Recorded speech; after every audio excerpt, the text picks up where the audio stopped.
Sorry about starting the stream a little late there. I mean, I know I'm technically on time, but I usually start the stream a little early for people to get in. But I kind of lost track of time. I was sitting there just kind of staring at my PC, lost in my own world, and then I looked down and it was like 29 minutes to, and I was like, oh shit, I haven't even started the stream yet. But anyway, Sunday brain, I suppose. Hello! Hello Void, hello Utagard, and welcome! This is Brandy Rose Smith live from the Forbidden Library, and today we will be finishing this book. Just a little bit sad, it's been a good book. It's one for the road, and we'll be off on the road after this, I suppose. Let me see about giving you something. It's the final countdown! Indeed it is. Indeed it is. Let me see about giving you a recap of 82% of this book. Luckily, I think this book's going to be fairly easy to recap at this point. Hello, Laciel! Is how it's last? L-A-C-A. Yeah, Laciel. Laciel. Yeah. So, this book follows Miguel, a recently deceased man who kind of wakes up in the desert after dying and then finds a ramshackle shack which seems to be a rundown bar. Said rundown bar starts getting prettier and prettier as the time goes by and as its staff members appear. Soon it occurs to him that yes, he is actually dead, and what if this actually wasn't the finale and everyone just kept distracting you? Please don't. Luke! Hi! No, you're cool, you're nice, you're funny, shut up. No, you! And you're wholesome, shut up. Oh, shut up, you. Shut up! No. Are you done? Are you done?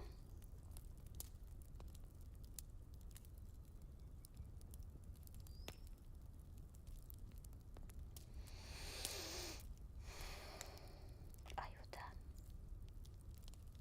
All that but you.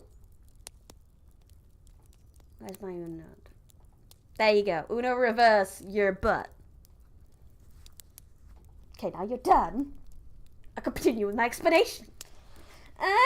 Stop, Void! You weren't supposed to join in!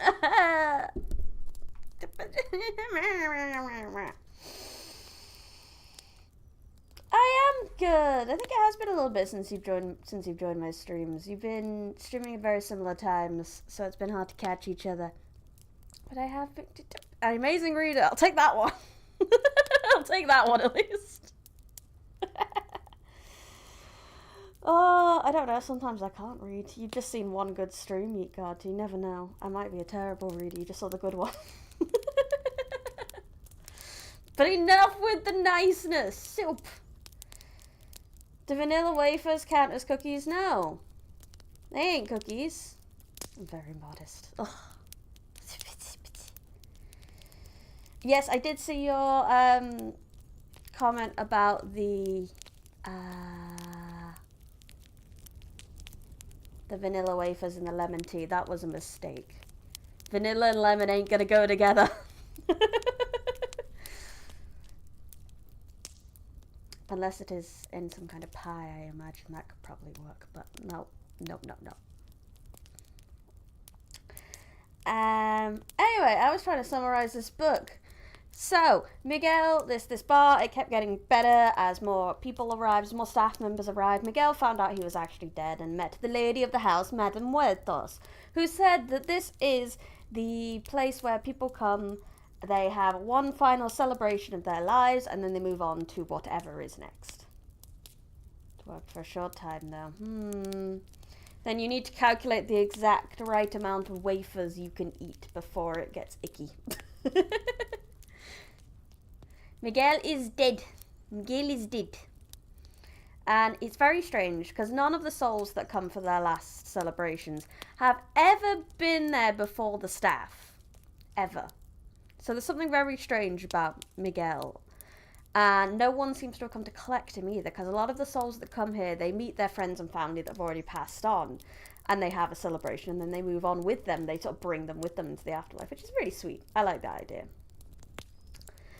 So Miguel is forced to figure out how he's going to move on. He doesn't understand. No one's come for him, and he's just kind of wandering the place. He ends up taking part in other people's celebrations by accident, just kind of getting dragged into it, and sees a few people pass on.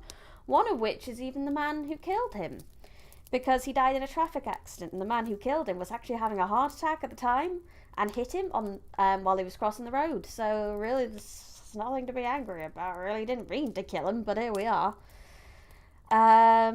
Gets had a memory of his mother. He's remembered that he was buying party supplies because they were going to announce that him and his wife were going to have a baby.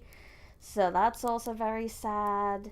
Then he went onto the stage and he sung the night away. And he's had quite a good conversations with the bartender, who's an angel, the three Marias, who are spirits of the house, and Juan Pedro, who is a human who has decided to stay on and perform music every night because he promised his niece, I believe it was, that she would see him perform in front of the biggest crowd ever. And so he's staying on and performing there every night until his niece appears one night. And then he will pass on. The biggest question mark, and the one we have left to talk about, is Madame Muertos herself, whom Miguel has found weirdly familiar. He doesn't know why, he just feels like he's met her before. And it's not very, it's not a good sign when you feel some familiarity with a literal embodiment of death. So let's figure out what and why he has a familiarity with Madame Muertos herself. With Juan Pedro's band no longer playing, Madame Muertos' home was an eerie place. Everything remained decorated for a party, but there was no need for the spotlights on the stage, leaving the room illuminated by the bar's backlighting and the small, colourful candles on each table. Miguel produced a piece of paper and wrote notes in the dim light. When he met Madame Muertos again, he hoped to have all his thoughts in order, to show her what he had done, to prove he was worthy of moving on. A woman cleared her throat, startling Miguel. When he lifted his head, he jumped again. What appeared to be a young woman sat at his table, giving him an angry, withered look. She was a tall, lean figure that glowed a silver-blue colour. A lost one. A chill ran through his veins. That's what I thought when I was seeing all night. They've been stalking me. Glancing back at Raquel's counter, Miguel prepared to call out for the bartender's help. However, the bar lights were out. The Marias, Raquel, and Muertos were nowhere to be seen. Did you want something? She snapped. There was pain in her voice, and frozen tears glistened at the corner of her eyes. The woman seemed ready to break at any moment, and Miguel feared he might be the one to push her over the edge. While he had heard nothing about the lost ones being violent, he did not want to learn. She clenched the table with one hand holding a napkin in a vice-like grip, where the other squeezed the air. That sounds like how I feel when I walk home at 8 p.m. after work. Oh, that's late. Whatever events had led her to tonight, it had not been a simple road to travel. Averting his eyes, Miguel struggled to say something to put her at ease. Sorry, I didn't mean to intrude. I didn't see you there. No, popular people like you never do. Miguel reeled as if he had been struck, his mouth cracking a goofy smile. A weak laugh slipped out. I'm sorry? It's just I've never been called that before. What makes you think I'm popular? She regarded him with a tight sneer.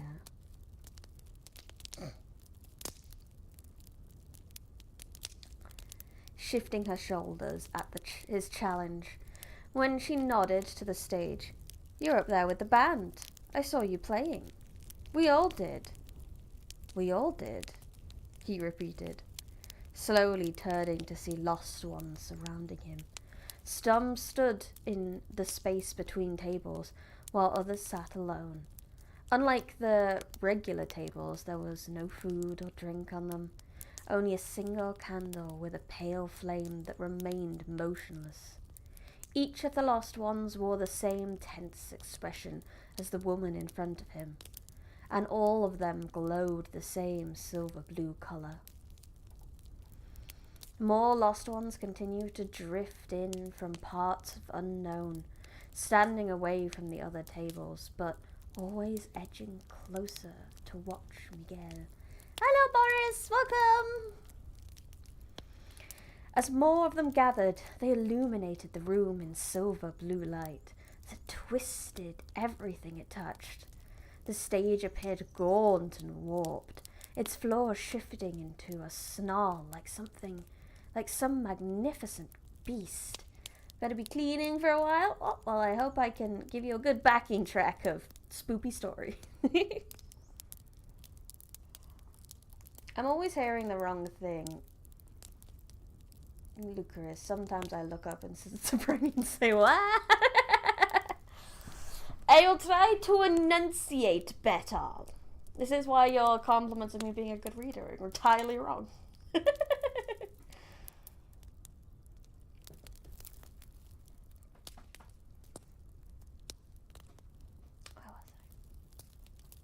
The stage appeared gaunt and warped, its floor shifting into a snarl like some magnificent beast. The tables were lopsided and unstable in the glow, and bottles at Raquel's bar looked broken, like someone had placed shattered glass on its shelves. Everything gave off an oppressive aura of defeat and hopelessness. The morose. No, you just have bad hearing. Fair enough. I do that too. I mishear things all the time, and I'm like, what? My other half will say things, and then I'll be like, wait, what? Can you repeat that? I only heard half your sentence. Or maybe I only heard like the end of a word and I couldn't quite figure out the rest of it. I have a very tall attention span, so I can only hear certain things. Fair. I understand. "You even drank with the musician," she swallowed with dry disdain. Cold sweat formed on his brow. Her words tore into him, as if he were on trial, looking to the gathered lost ones. Miguel soon understood that was a genuine possibility. What would they do to him if his answers were not to their liking? "Hello, Yug! Welcome, welcome." For me, I hear certain things as inappropriate, and I think I need to hear it again. Fair enough.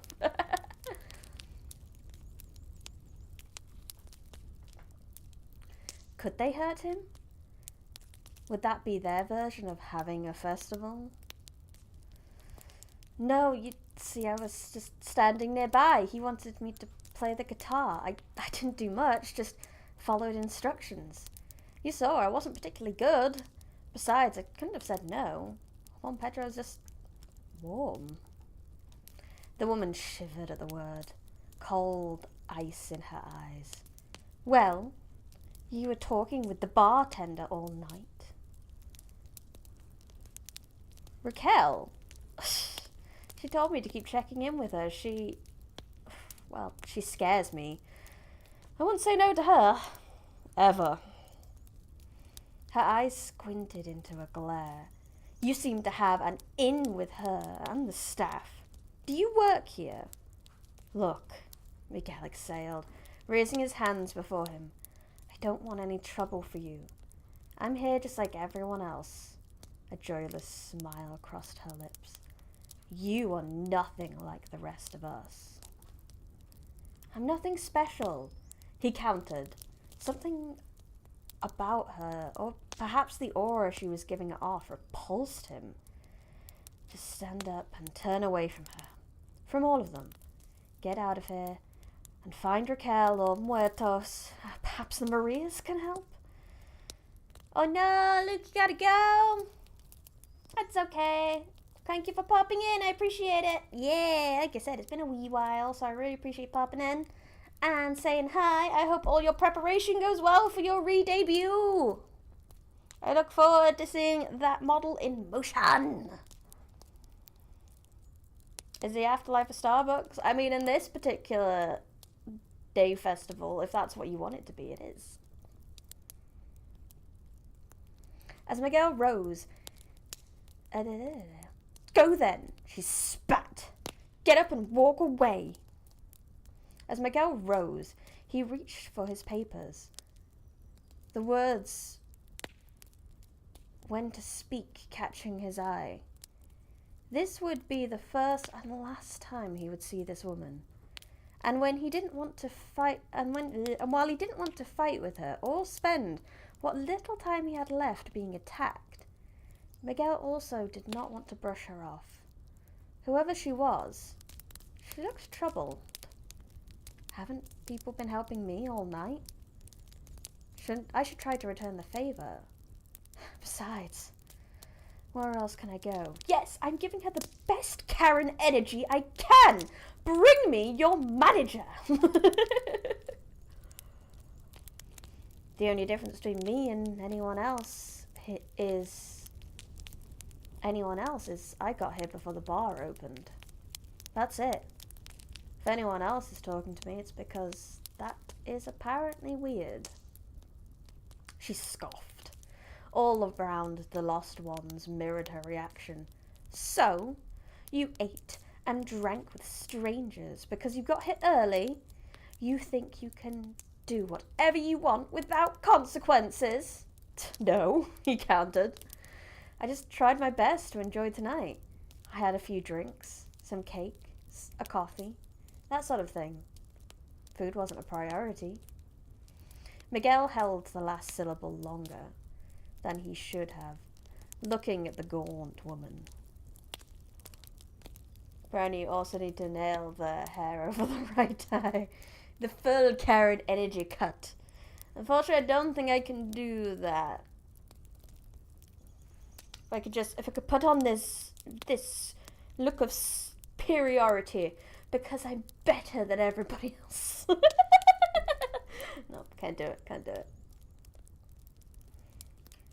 He wondered when she'd last had a good meal. And then he wondered when he had last eaten. I was out for lunch before it happened, Miguel muttered to himself, his stomach growled.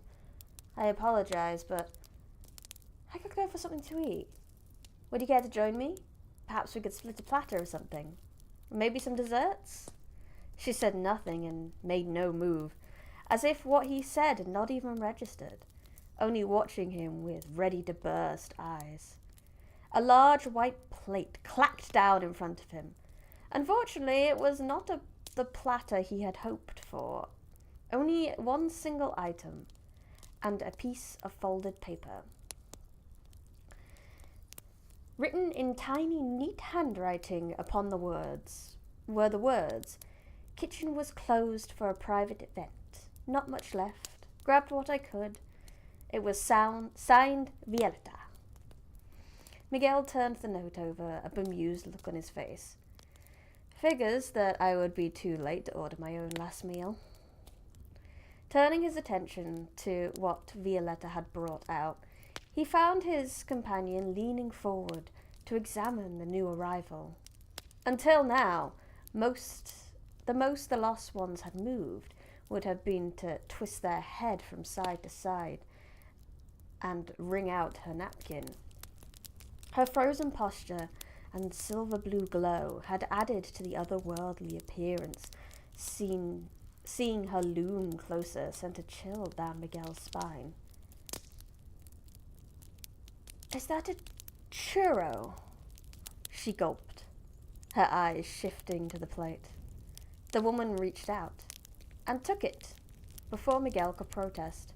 Her hand shook, sending cinnamon sugar cascading onto the table below.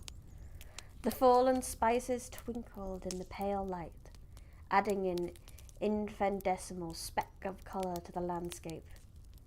It is, she sighed, turning the dessert in her hand with care. I remember these. My grandma used to call me her little churro. That's a funny nickname. I guess my great-grandma used to call me a little chick. The lean woman straightened in her seat, her face contorting into a stern expression. Her voice was a raspy cough. Isabella, my little churro, she said to no one. It sounded as if she were mimicking someone older. Do you know why I call you this? She paused, her voice changing again, this time sounding younger. No, Grandma. She answered herself. Yes, I am not a chicken, I am a person. But she would call me that. I barely remember her, but I remember being called that. My little chick. Because you are tall and so sweet. She stopped, her impression breaking as the tears cascaded down her silver blue cheek. Miguel could make out a faint trail of colour in their wake, a fleshy tone under the silver blue glow, as if the pain of those tears was washing away the aura. After a few seconds to collect her voice, Isabella forced herself to continue.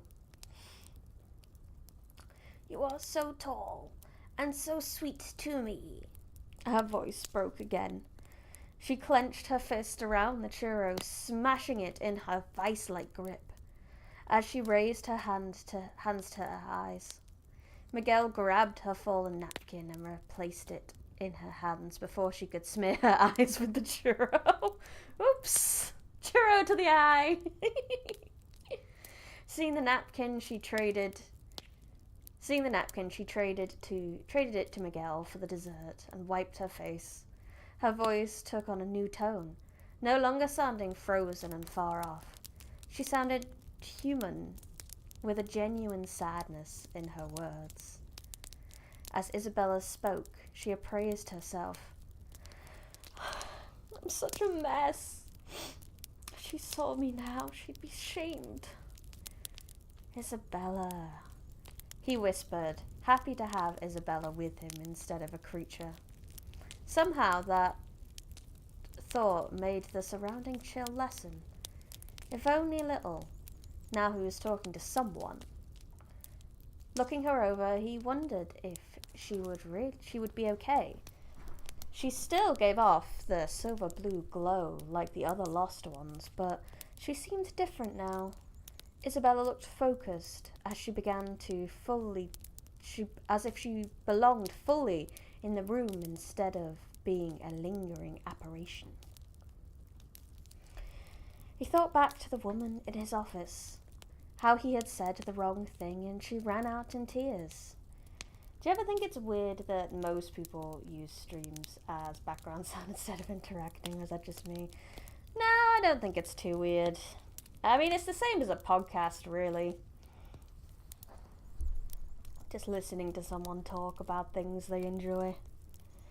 Churro to the eye, that reminds me of when a character lacks personality, just add sugar and spice and throw it in their eyes to add a little personality.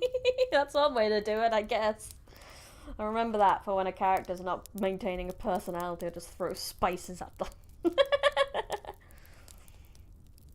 I mean, this one literally added a personality, now you think about it. What did I say that was so bad? Miguel focused on that moment, and the memory came surging forward, striking with the force of a cannonball. The woman had been in Miguel's office many times, and they talked for long periods. She had come in trying to make an appointment, and he had refused her. I'm too busy right now. Perhaps tomorrow? Then she left his office. I never saw her again. No one did. Looking at the throng of lost ones, Miguel wondered if she had been here too. If that woman was here because of him. Isabella, he said again, this time loud enough for her to hear. The lost one turned. Looking at him from behind, a face streaked with tears.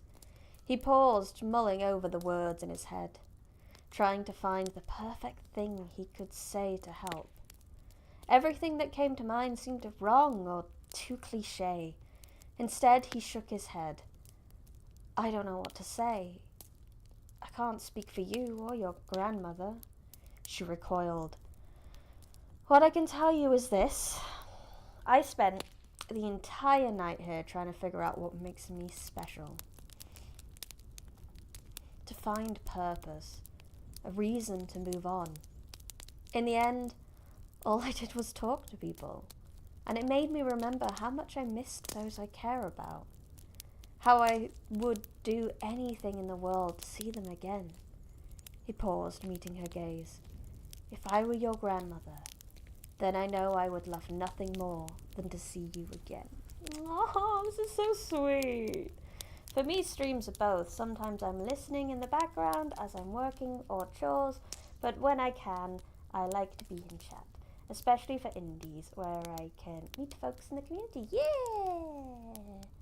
Though once a chat grows past a certain point, I rarely do. There is a certain point, isn't there, where like chat, where it's just impossible for the streamer to really interact with chat too much. They probably just catch the literally odd message, and that's it, and then you can only really interact via super chats after that.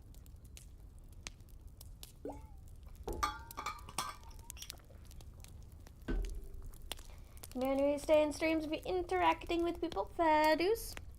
I like to have streams on in the background while I just try it, like when I'm just chilling out on the sofa.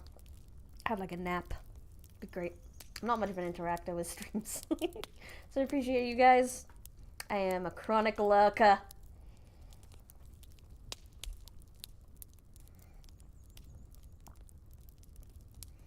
Why? She asked, confused, tears now rushing down her face. Why would you say that?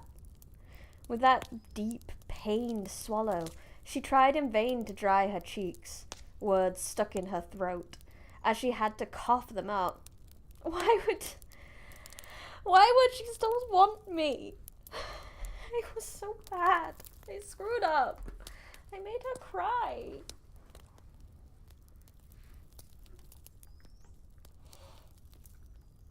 Then when super chats get covered up, I'll just resort to messaging, which you have not installed.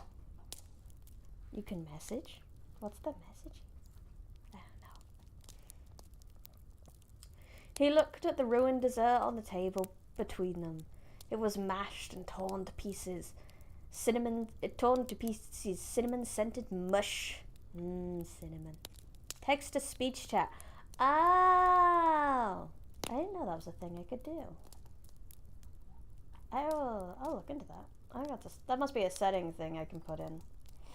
I'm not sure that's something you can do on YouTube. YouTube's very limited with that stuff. Anyway, I will look into that at some point.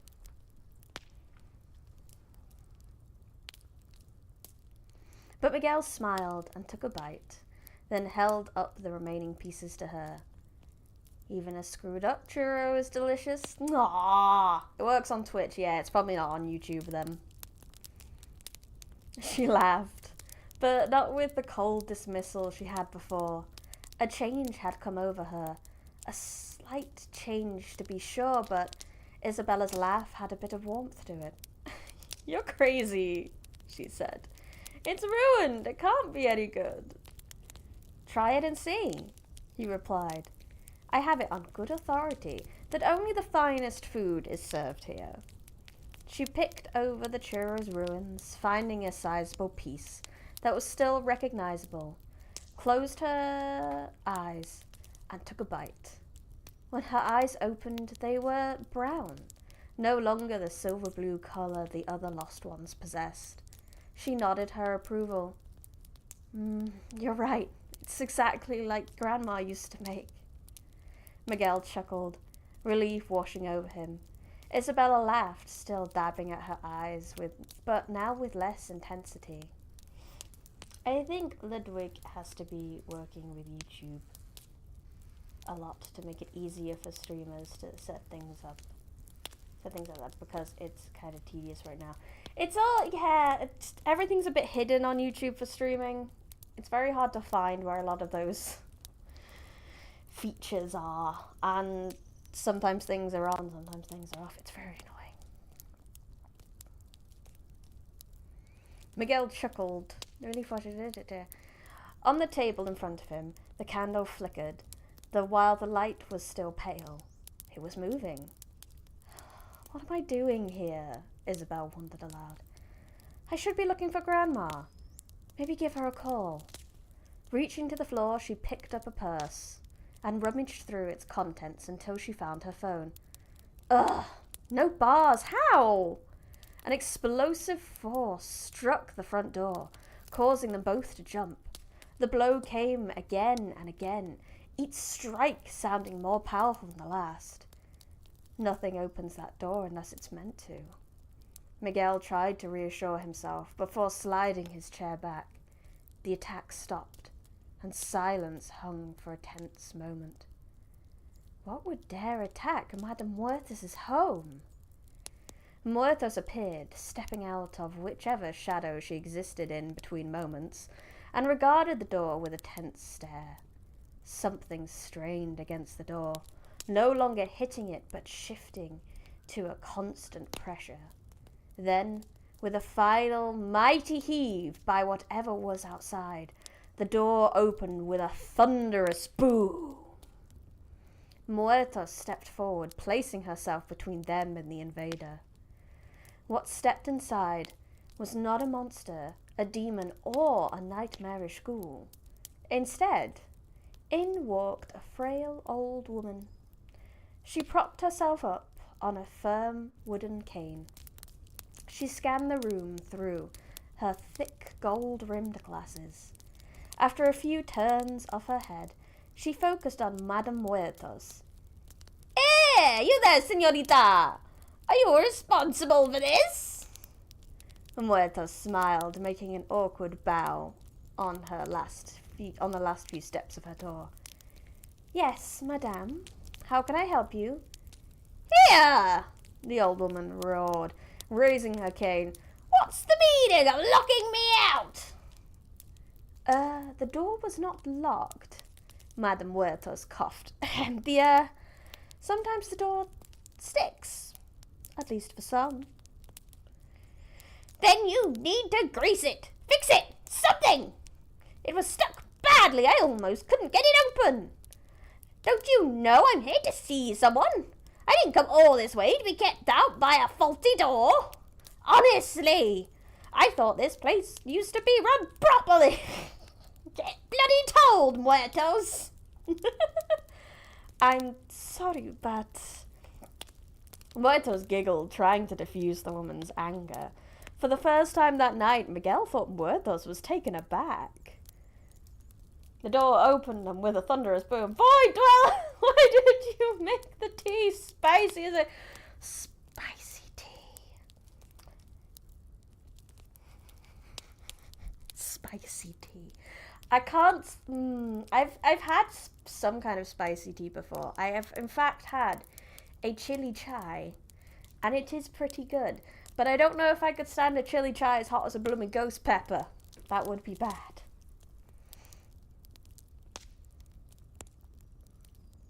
It was strange to see their hostess so out of sorts with talking to anyone. Glamour. But since you are inside now, can I help you? A drink? Something to eat? We are about to close for the day, but... But, the woman chastised. Too much but with senoritas these days. Stop with the buts I'm here for. The old lady stopped. Her cane clattered to the floor, and the broadest toothless grins Miguel had ever seen formed across her face. The only spicy tea I know of is internet drama. Correct. Isabella! She shouted. Is that you, my little churro? Grandmama! Isabella replied in kind, racing from the table towards the old woman. Isabella wrapped her elder in a vice-like hug. How did you find me? Oh, little churro, Grandmother chuckled. I'll always find you. Miguel looked away, not wanting to intrude on the reunion. As he did, something caught his attention. The silver blue aura had left Isabella as she hugged her grandmother. She moved past her grief at least long enough to connect with her grandmother.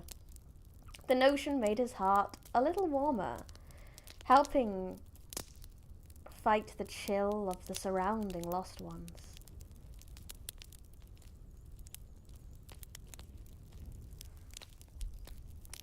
But no buts!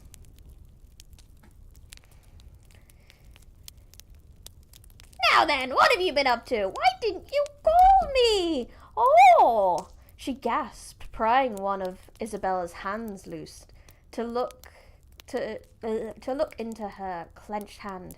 Have you been sneaking churros again, little one? You know we have them at home. No, Grandma, Isabella laughed, a weak reply, as now her grandma took over wiping tears and makeup from her face.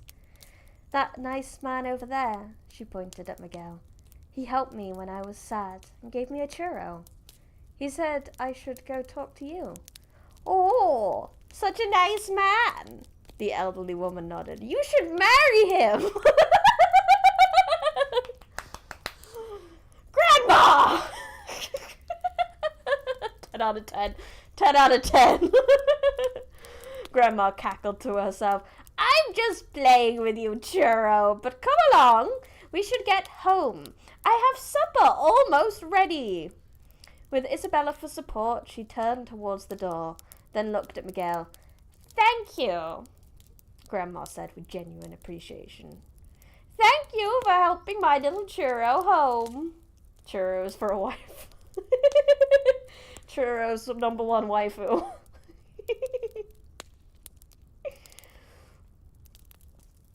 Good luck, Miguel, Isabella smiled.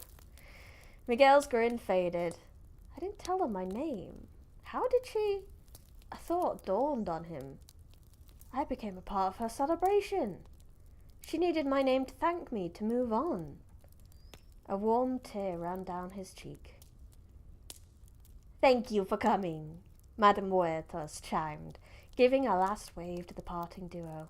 You're still here? The aged woman growled. Should you be getting that door fixed, lazy girl? Excuse me while I mouth off to death herself. Muerta smiled, more out of custom than friendliness. Of course, I live to serve. Her voice trailed off into a groan. She followed them to the door, waving as they walked into the outside landing. Okay, goodbye. Have a wonderful trip. Her tone shot up in falsetto as she rose on her tiptoes to ensure the door was fully closed before turning. For a moment, her eyes met Miguel's. The green fire that burned there was only present on the very edges. Muertos nodded, but then shook her head. Was she happy with what happened? Or disappointed to see Miguel still here? Muertos had seemed confused by the elderly woman's appearance. What did that mean for Miguel? And the time he had left. And I need to turn on the light in my room. 1 second. I'm gonna go do that. And rather than watching me glitch, I'm gonna walk away. But I'm still in the room, so you can still hear me. Ugh. Light on. Ding. Now reading won't hurt my eyeballs. Yay! Don't read in low light, kids.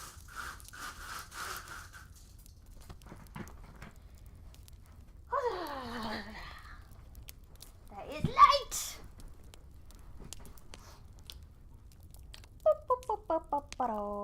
Hello. continue. That was so sweet. Oh, my little churro. Oh, I love it.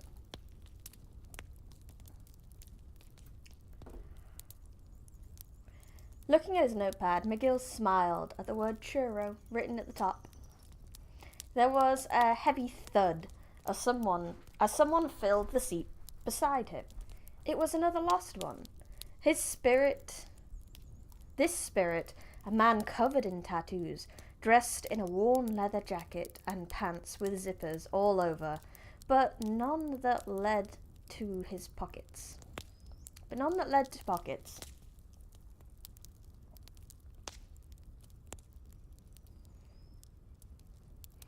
There was an aura of pain and menace about the silvery blue man. Hey! He roared, anger crackling in his voice. You think all that is true? All that bric-a-brac you were telling that lady? You believe her granny wanted her back so bad she come to get her? I mean, that's exactly what happened, you dumbass. And you come down a little bit. Here. Hey! Yeah, Miguel replied with a cautious grin. The man glared back at him, squeezing his fist hard enough to pop his knuckles. His breathing came in short, agitated spurts. Like Isabella, his face was set in a powerful emotional state. Instead of her sorrowful expression, his was one of rage. His silver blue body shook as he examined Miguel. Yeah, is that so? That I got something to ask you, since you seem to be the man with all the answers. Do you think you can ask my question? Answer my question, Mr. Answers. Miguel leaned back in his chair. Okay. Tension built in his chest, and the man drew back to his full height. He opened his mouth, releasing a puff of air and a foul odor. Miguel gagged. Seems we don't have breath mints here. The man reached out, grabbing Miguel by the wrist to hold his attention. The tattooed figure snorted snot and tears running down his face. And can we talk to you? Can you help us? Hey, who's asking what? Your lucky charms? He ain't got nothing to do with your lucky charms. Around them, lost ones stepped out of the shadows, no longer floating in the distance. They raced forwards, their individual voices merging into a cacophony of sounds. Every one of them watched Miguel, calling out for his attention. There were dozens of them, perhaps more. It was hard to tell with their silver blue glow filling the space. Holding up his pen, Miguel gave a click. Start at the beginning, he said, motioning to the man to sit down. Then, seeing that the newcomer had already taken a seat, Miguel ran his hand through his hair in a poor attempt to not look foolish. Time to therapy, everyone Time to therapy, everyone Come on, words. Time to therapy, everyone into the afterlife. There we go. I said it.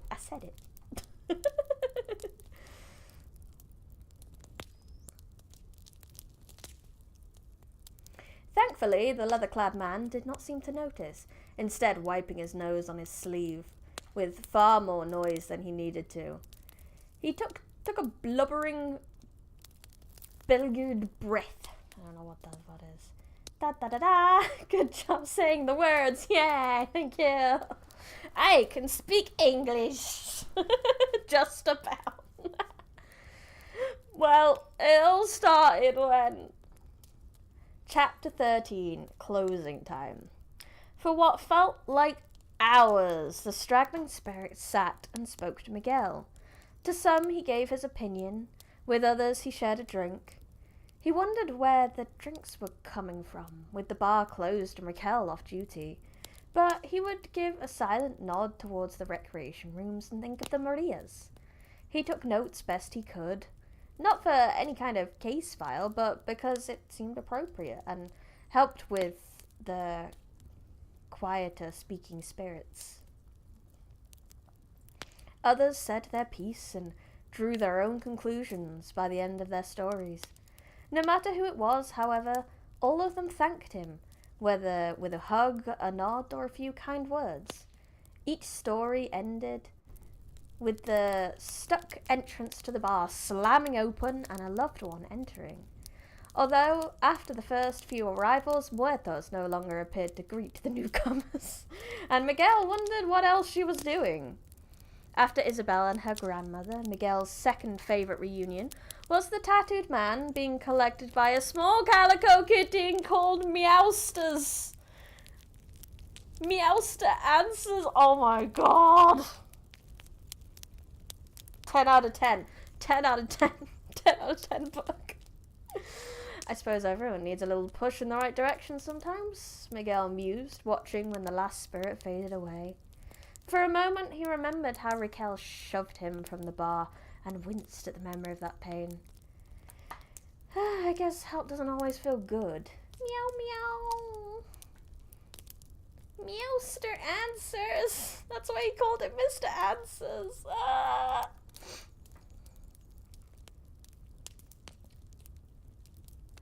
Wiping the sweat from his brow, Miguel let out a deep breath that echoed in the space. The room had changed, shrinking back for a more intimate gathering. Is this for me? He wondered as he rubbed the tablecloth, and the overhead lights went off with a click, leaving only the candles at the center of each table for illumination. As he turned, he could no longer make out the stage or bar. Juan Pedro and Raquel were gone, back to wherever they resided during daylight hours. The staircase remained, which meant he was not alone. And so we come to the end of another night, Madame Muertos said, glancing over his shoulder. It surprised Miguel to see that she was not standing behind him, no longer playing her favorite trick. One guest left, she continued in a droll tone. As the tabletop candlelight went out, Miguel could just about make out Muertos' shape before the area went dark. A moment later, another candle fizzled out, and another table went dark. What are we to do with you, Miguel? Miguel shuffled his assortment of notes from his conversations with the lost ones. He knew there was no reason to tidy up. The paper would vanish when no longer needed, but he needed something to remain busy. His attention and help him avoid meeting Muertos' eyes. There was something different about her. The usual warmth and playful energy were replaced with icy stillness. He recalled how he had once thought of her at the center of a pool of rippling water. Miguel now saw her not as the still center, but as the stone that disturbed the lake's surface, one that sank slow and steady into the depths. He could see his breath forming into small clouds before him. The room grew colder. Tell me, she whispered, snuffing out another candle. Did you enjoy yourself? Did you find a reason to move on? A reason for being? Miguel? No, he sighed, trying his best to appear calm. No, he repeated. No, he repeated, steeling his nerves. I spent the night distracted, celebrating the lives of others and talking to staff. You could say I was too busy being a busybody to enjoy myself. A busybody, she mused, stressing the last word. Interesting choice of words in a land where bodies would be corpses. He coughed out a polite, if weak, laugh. Yeah, well, it was a distracting night. I had the lost ones watching me, which was creepy. And then there was the time I spent with the Marias, not to mention Raquel and Juan Pedro. You and I even danced. The entire night felt like a series of distractions. Well, I am sorry to hear that. Muerta sighed, her voice accented by the smouldering of a candle flame. But a Death Night festival is a kind of distraction, distracting the deceased from their fate so they can move on. Bryony wouldn't be that, basically, you since you're a busy person. No. I am a busy person, not a busybody. That is definitely... Oh, no, I can be a wee bit of a busybody. I ain't gonna lie. Let's move on. Plus, I kept having this strange memory pop up. I could never quite figure it out, and it got me thinking the same question over and over. Miguel? Her voice was somber. You're rambling. What is it? What is the question you had? Speak! Well, I thought I knew you. He laughed. Everyone knows me at some point. I told you that when you first arrived. All come to my home. No, not like that. I thought I knew you during my life.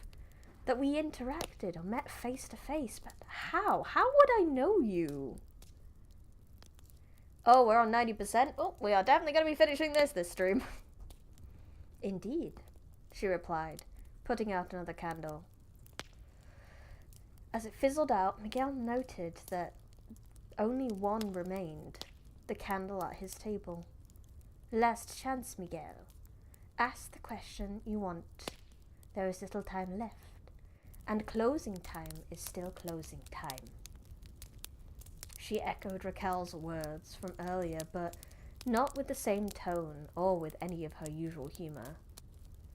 Drawing an icy breath, he spoke. Madame Muertos, are you my mother?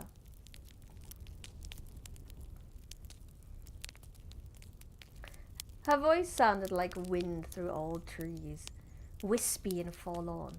Oh, Miguel, is that how you've seen me this evening? A reflection of your madre? It is truly an unfair card for fate to play, no? I am not your madre. Madame Muertos stepped from the shadows into the dull illumination, coming from Miguel's table so he could see her. No, don't distract me. And no, we will not be starting the next book because I'm still waiting on the blooming author to give me 100% permission right now. I have bothered them a lot and they do have at least one more week to give it to me. But I may have to figure out a different book to read at this rate, which will be very annoying because I would like to read that book. You guys distract her. If she stops at 99%, then the next stream will be her reading the last 1%. I could read it super slowly. From the... No longer did he see the image of his mother. No. No longer did he see the image of his mother, but a spectral figure made of silver blue light. Her mask of face paint no longer made her look like a person, dressed as a skeleton. Instead, it humanized what lay beneath. The green flame in her eyes had been extinguished, replaced by cold grey orbs. Is this how everyone else has seen her all night? Distraction cat. But cat! I remember you. When I look at you, when I remember you. When I look at you, I remember her face, her smile, how she held me as a baby. I remember all of the times I wished my mother was there in my life. If you are not her, then why would I remember her? You saw what you needed for your festival, Miguel. For a moment, the warmth she had possessed wove its way into her expression, taking some of the chill from her appearance. But it soon faltered, swallowed by the surrounding darkness. Miguel wondered if she would reach out to him, would show comfort as she previously had that night. But instead, she clasped her hands and bowed her head. Oh yeah, a bad books, Bryony. Did you send me the Patreon exclusive book after I renewed my payment in the first? I have not done it yet, no. I may need to message you about that. But I will get it sorted this month because I have your payment in now. So I'll be getting all the Patreon stuff sorted. Probably tomorrow. Tomorrow or Tuesday.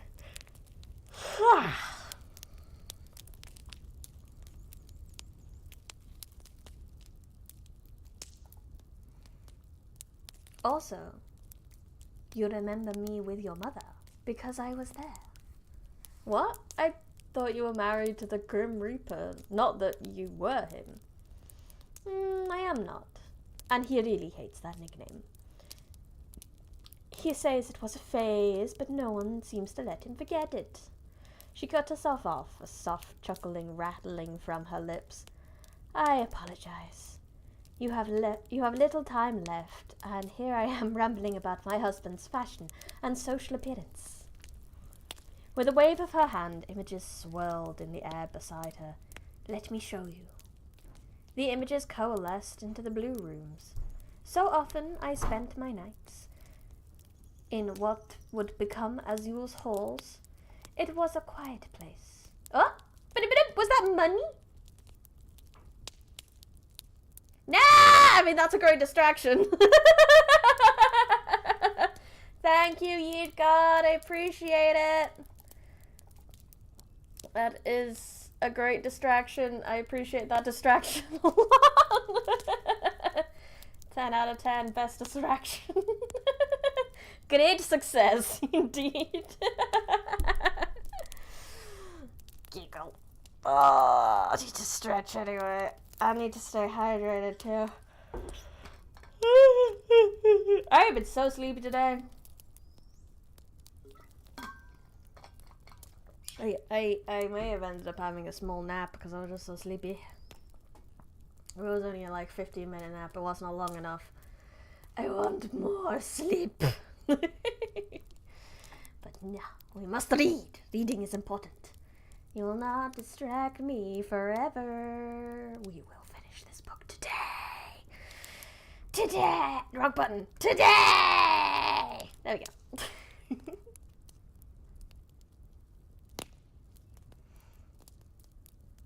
A quiet place away from the parties. I loved to look over children as I could never have one. For a moment each night, I felt like I had children of my own, like a parent. I eventually had to watch them go. I am, after all, a guide for the dead. The image shifted and Miguel saw muertos and another skeletal figure talking. Based on their gestures, they appeared to be in the throes of an argument. I longed to see a living child, to see them experience life itself, but my husband would not allow it. He dared to tell me not to walk in the land of the living so frivolously, but I could not be stopped. I would not be denied. One night, when he left for his work, I followed. She stopped, blue light flaring against her silver eyes. Does it surprise you, Miguel, that I could avoid death's detection? Miguel shook his head and she laughed, but it was a sound without mirth. The scene changed again, and now she appeared to be walking through a hospital. Despite her spectral appearance, she gave off an excited energy. Perhaps it was the way she walked.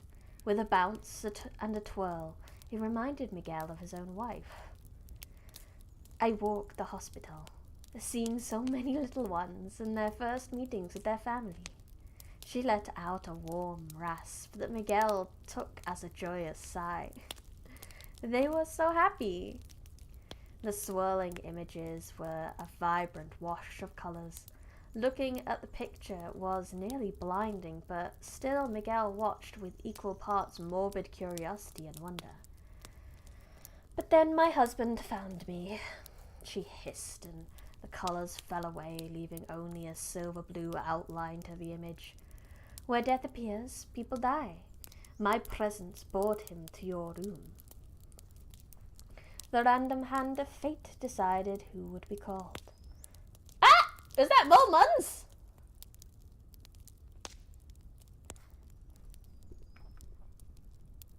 Now that is also a good distraction. Thank you, Void. I appreciate your Muns. This is a more successful distraction because you actually asked me a question, which means I actually have to answer. I don't know. I don't know if I like Taco Bell. I've had it like once. And I don't think I was impressed at the time. And I've never felt the need to ever go back. There are not many Taco Bells in the UK. Like I said, I've only been to one. And I liked the chips because the chips had the seasoning on. I'm sorry, let me American this up. The fries. I like the fries because they got the spices on. But yeah, that was about it. I don't even remember what I had. It was a long time ago. Yeah, that's my opinion on Taco Bell. There you go.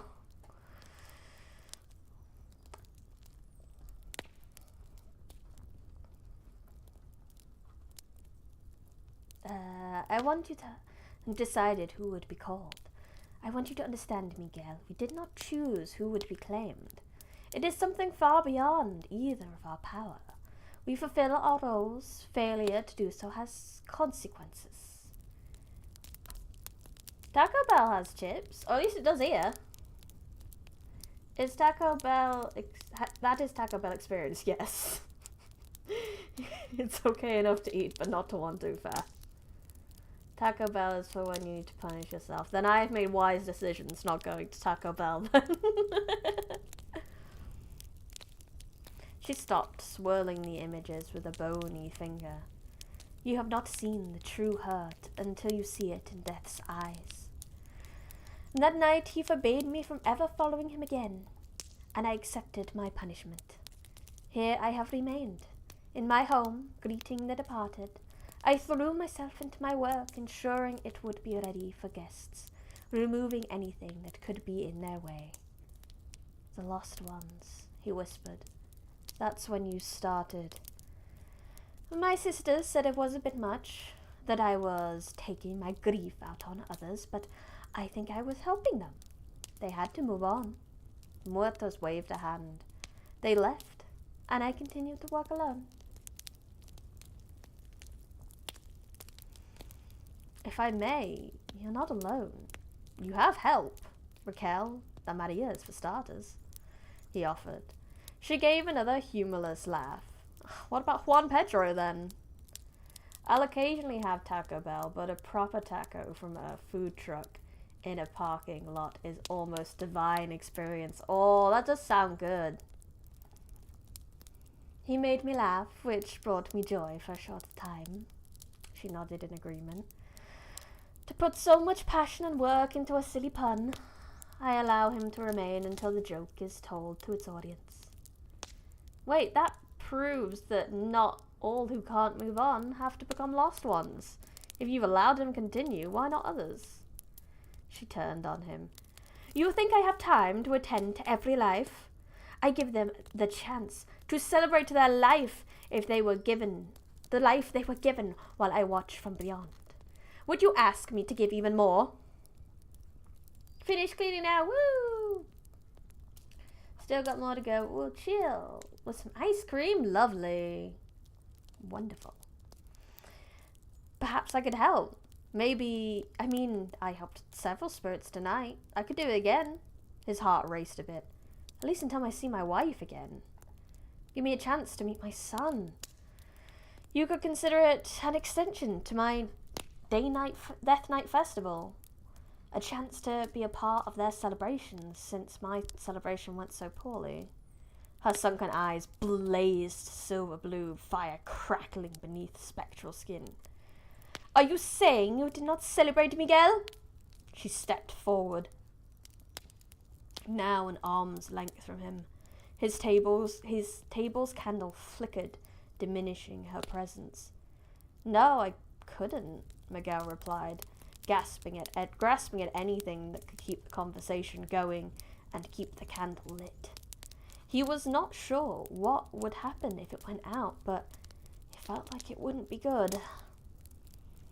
Knowing I was dead, meant I couldn't enjoy the moment? Couldn't enjoy it? She scoffed. Did you not enjoy cake with your friends? That hardly seems like my celebration. I was just a piece to their event. With a growl emerged from somewhere deep in her chest, and she leaned forward, her skull visage before him, as her words came in a quick barrage. And did you not watch an angel soar? Walk a world of entertainment on a bolt of green lightning? Did you not experience nearly drowning in the depths of your own greatest pains? Mr. Miguel, did you not quite literally drink more than a house?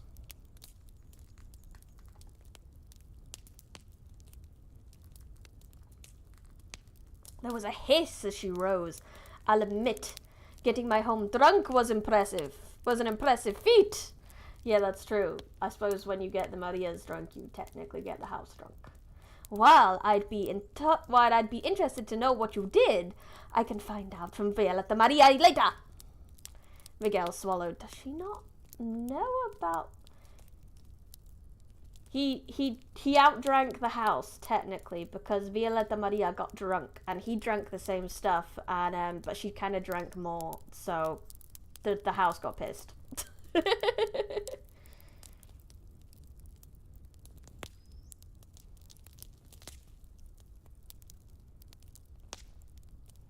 Oh no, more distractions. Thank you for the kofi.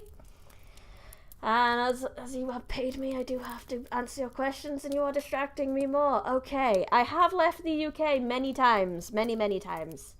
I've been to France. I have been to the US. I've been to Orlando, Florida, because I went to like the Disneyland and the Universal Studios and all that sort of stuff there. I've been to Japan. I've been around the Caribbean.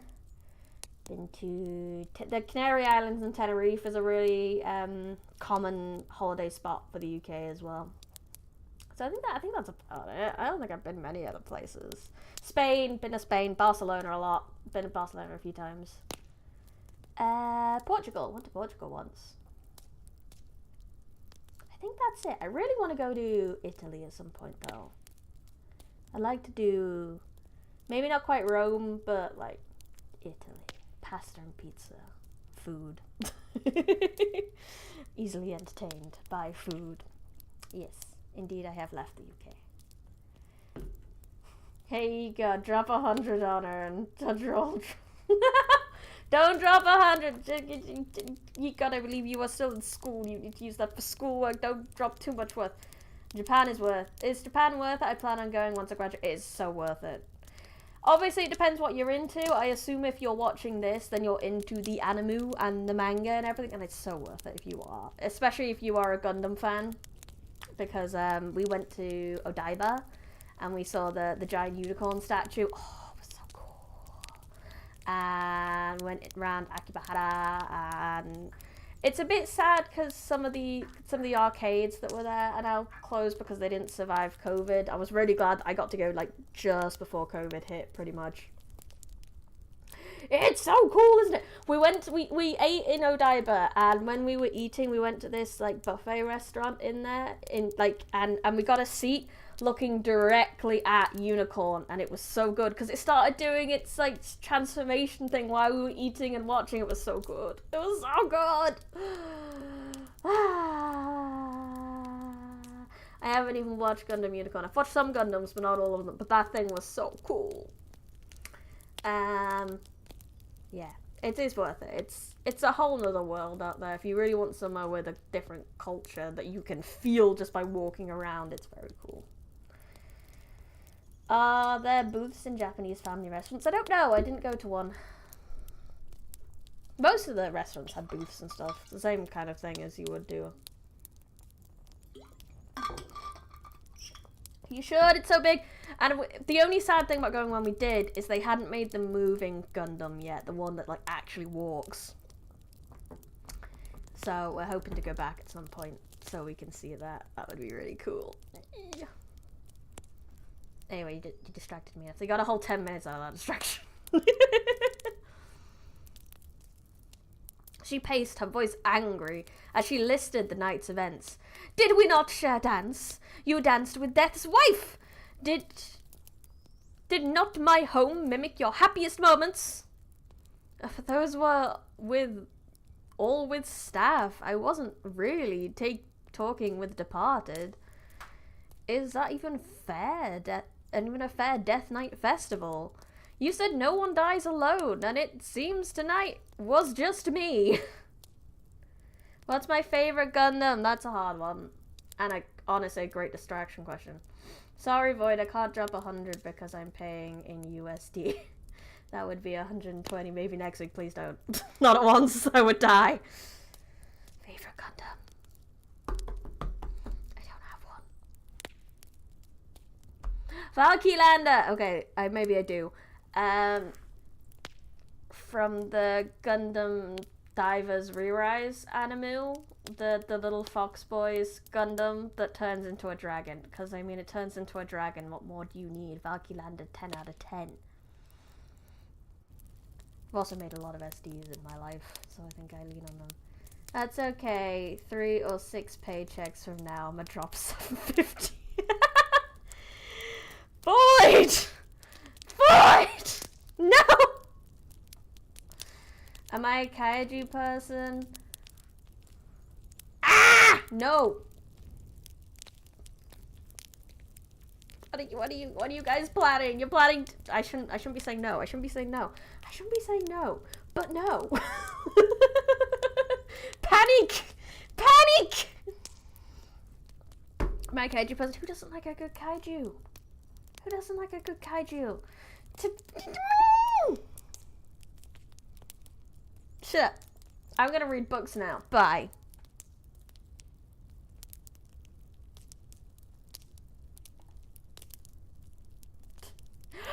Speaking of 420, if only I'm low-key, I'm a little sad that we got subs so fast because I missed 420. I couldn't do anything stupid for the 420 meme because I just went past 420 too fast. I love Mecha. I got my friends into Gundam via Mercury. Oh, Mercury was so good. I finally have been able to start watching the Paddleball series. Yeah.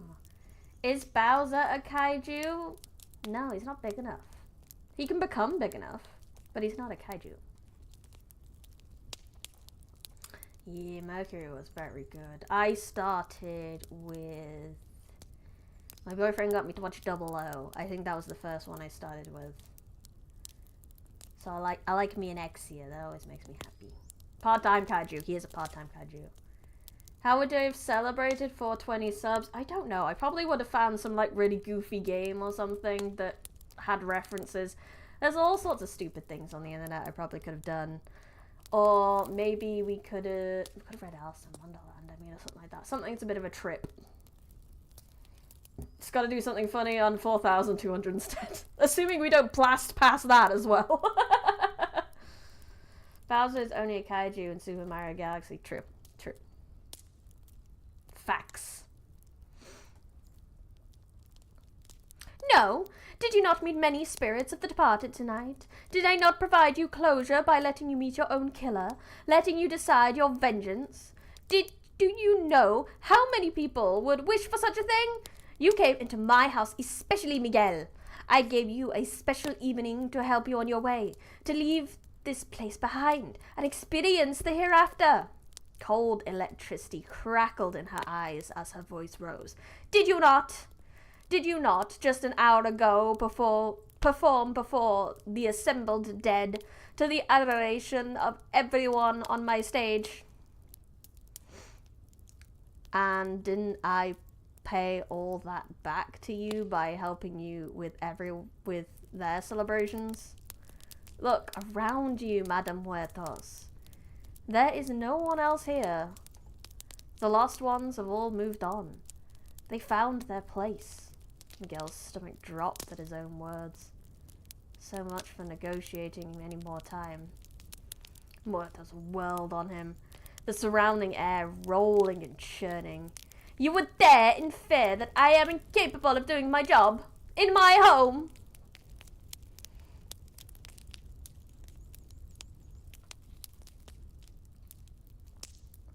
She resumed her place before him, then reached out to the tiny flame. Enough!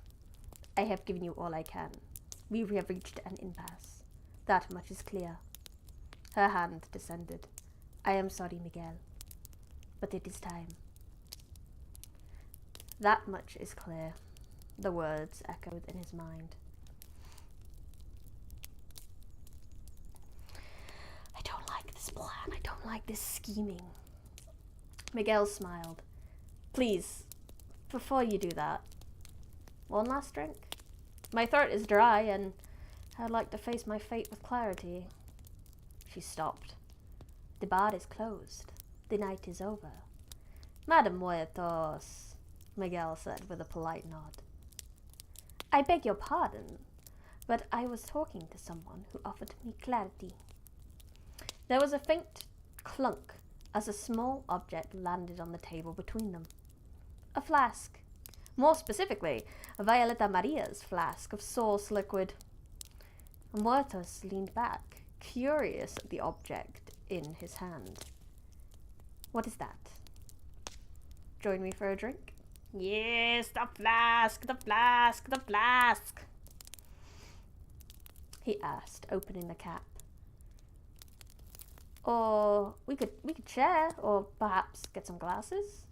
No sooner had the words left his mouth than 2 glasses appeared. One shone brightly, the other had a smudge running its length. A blink later, the marked glass was replaced. He poured the contents into the 2 glasses until the flask was empty. There! Scheming? What scheming? So much scheming going on in the chat right now. You could start saving now. I'll save too, and we'll both drop 1k on 1k subs.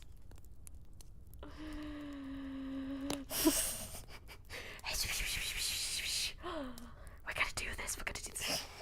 You're the worst schemers known to man.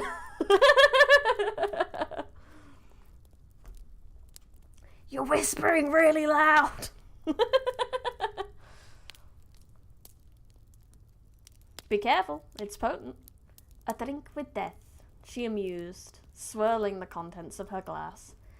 I have never eaten or drunk with guests before. That is more my sister's method. But since this has been an unusual night, I suppose one drink will not hurt. Madame Muertos raised her glass in toast. As they say, it is your funeral. Miguel beamed, returning the gesture. I prefer to think it's one for the road. Roll credits! As the golden liquid raced down his throat, Miguel recalled how Violeta Maria described it. She had called it everything. But with a second helping, Miguel thought that was not quite right. The drink was possibility. Should probably forget about it. By the time I get to 1,000, there is a good chance I will forget about it, actually.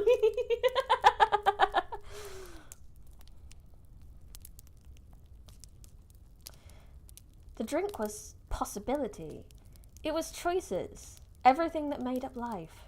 As it coursed through his body, Miguel understood why Raquel portioned out the drink and customized it. The distilled drinks and food limited its effect to the choices a person made in life, refining it through their memories. I completely forgot that the entire book happens in only one night. Yep, this is all just one night. Through the rush of memories and experiences, both his own and those borrowed from the people he knew, Miguel peered at Madame Muertos. She had gone rigid. The empty, upturned glass still held to her lips.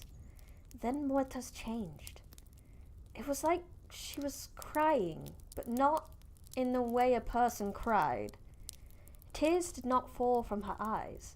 Instead, the coloured decorations and spectral energy of her body flowed upward and inward into her vacant eye sockets.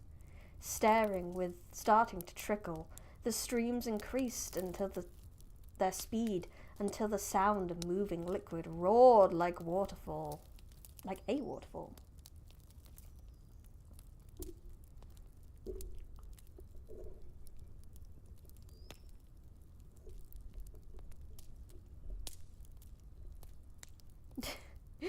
Nope, this is the one night. There is time, unfortunately. A briny jump scare. I could try sort that for Halloween. We could try do a jump scare at some point. Obviously, it'd have to be when you least expect it, though. Continued to build until it exploded with a blinding light and deafening sound. For several moments, Miguel could not hear or see anything. He was aware of his surroundings, but only just. Focus, he told himself, unable to tell if he was thinking or speaking aloud. Eventually, he could see and hear again, hazy images and high-pitched squealing sounds. He continued to force himself to breathe until the room stabilized. The cutest jump scare you'll ever experience. Yay! I don't know, there were some pretty cute jump scares in that jump scare mansion game. That was terrible and fun. Lurking ready. I will tell you a story whether you like it or not. Hey Bryony, have you got any scary stories for October? Oh, you could give your model a flashlight and tell stories on stream in October.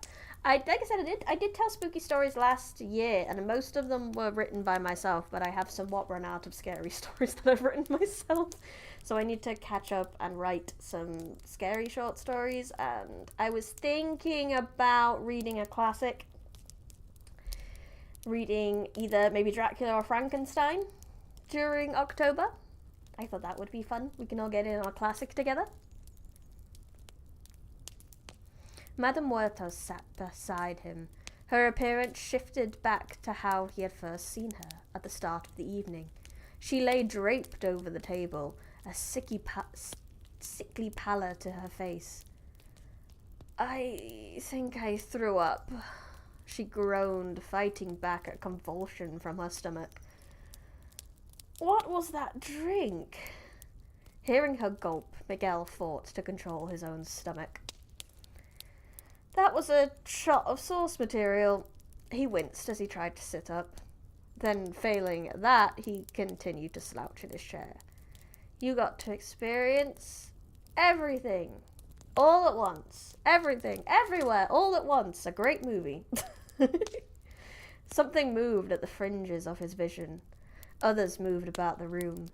Miguel groaned. Oh, how long are we out? Is it opening already?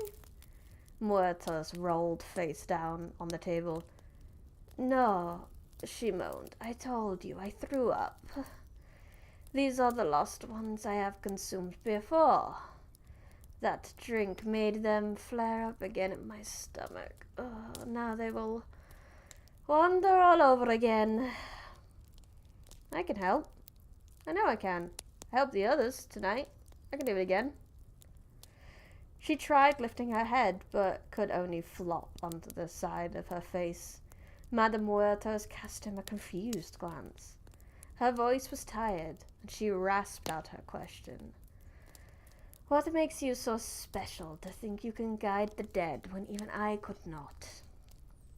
Miguel made a weak chuckle, the motion sending a wave of pain through his aching body. Well, I was a life coach. Yes, Kevin from Saturday the 14th is way better than Jason. What? So Saturday stream the 14th on stream. No Saturdays.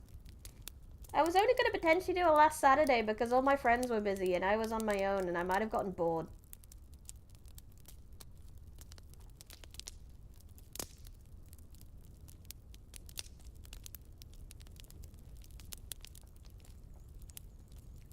Madame Huertas let out a deep, hearty laugh that started at the core and soon shook her entire body. As she did, the room came alive with lights. Oh, hearts! Hearts, hearts, hearts, hearts, hearts. Hearts, hearts, hearts, hearts, hearts. Yay. Decorations and tables. She rose on weary legs, looking ready to collapse at any moment, but always righting herself before she did. A life coach. In the land of the deceased. She clapped, and the lighting crackled around her hands. Now that is something I have not heard before. She stopped, rolling her hand towards him. Very well, Miguel, I relent. You have given me, Madame Muertos, a clarity I did not know I was missing. You've helped the lost. She accented that last word, showing she wasn't just addressing the lost ones. And you've proven your tenacity to me. She laughed again, and this time more controlled and proper than held out a hand. Do you accept? Good evening, Rare Candy Guy. Wait, if you're on the stream, does that mean I get to level up now? Ba-ba-ba-ba!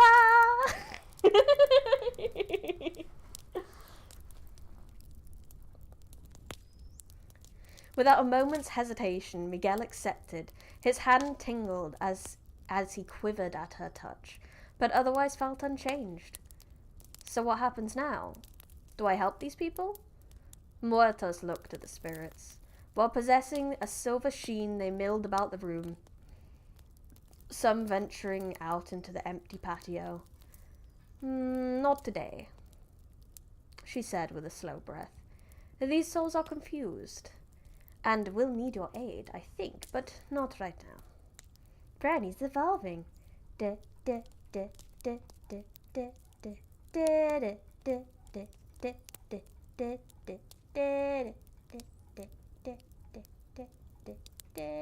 And what evolved to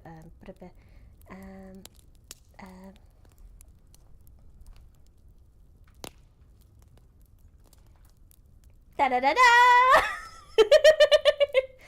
Brainy Rose Smith has evolved into Bunny Rose Smith. Give her carrots.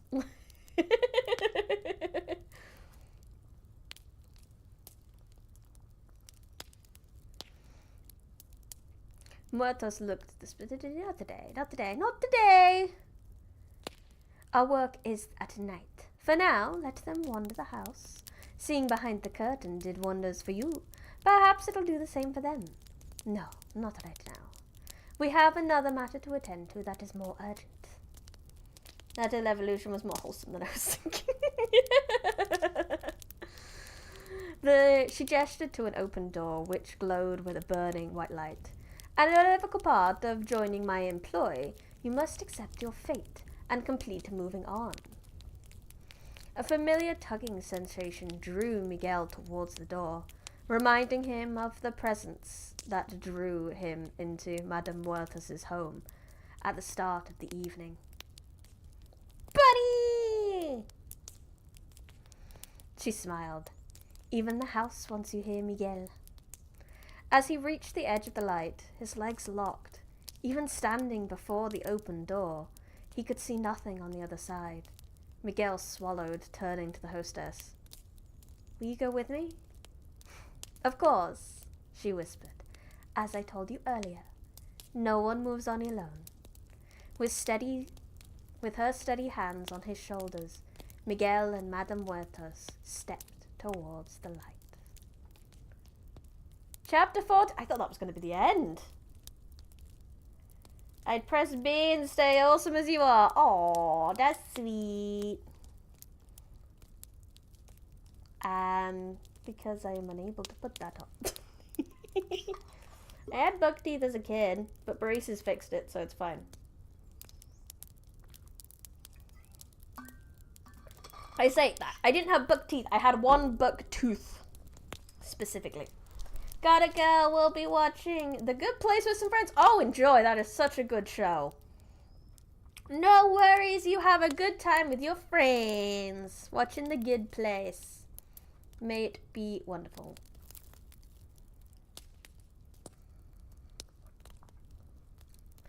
Everything that followed, stepping through the door, came in a blur of rushed motions, light and noises. We only need to stall for 10 minutes. No! No stalling! No stalling! They entered a room of brilliant white light, the illumination blinding him. He heard Muertos let out a faint laugh before moving away from him. When his vision adjusted, he was in a simple reception hall. Nothing as fancy or grand as the Death Night Festival had been, but still decorated well for the occasion. His blurry eyes scanned the room, and Miguel recalled how he felt when he first arrived, dizzy, disorientated, and confused. Am I starting tonight all over? Above him, on the far wall, was a large yellow banner with red letters. Underneath it was a multi-layered cake that was taller than any of them. Focus, he told himself. You should be good at that by now. ×5 stream went. ASMR. I still need to do that stupid dictionary reading ASMR stream that you mentioned at one point. I haven't forgotten that idea. I really like it. I will do it at some point. He read the banner multiple times until he comprehended its meaning. With that understanding, time snapped back to its normal flow, and he could see and hear what was happening around him. The banner read, "Welcome aboard, Miguel." Everyone was cheering and applauding, their attention resting upon him. Something firm bumped into his ribs. Miguel recognized the specific way it hurt and turned to the only person who could make a playful gesture that hurt so much. Miguel, he moaned. So with bunny ears, do you hear 2 times better? I do have 3 ears at least right now. You don't know if there's any other ears. You can't see. But I have at least 3 ears, so I can hear at least 1 ear better. But it's a bit lopsided because I've got 2 ears on one side and none on the other.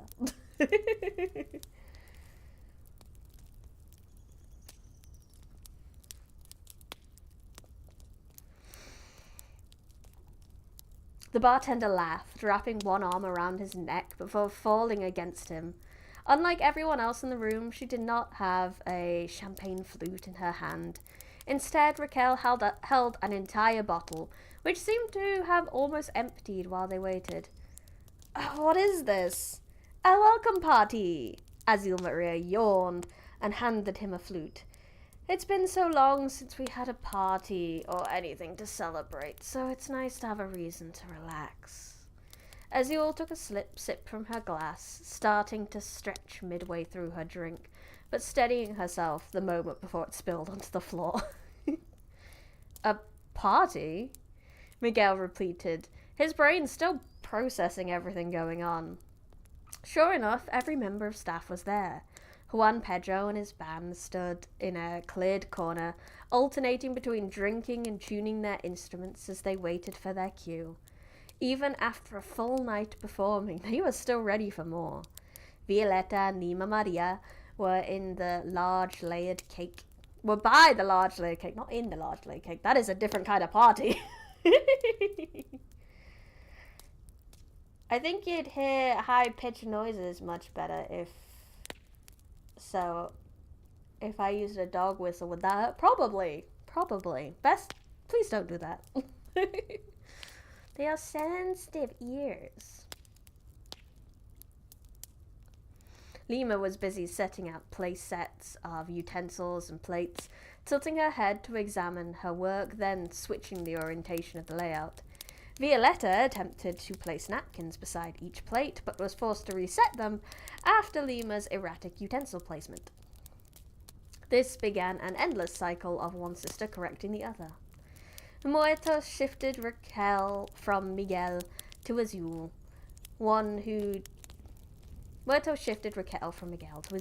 That's a confusing sentence. Who did not seem to notice having someone clinging onto her. Azul strode to a chair, setting Raquel in an open seat before taking another for herself.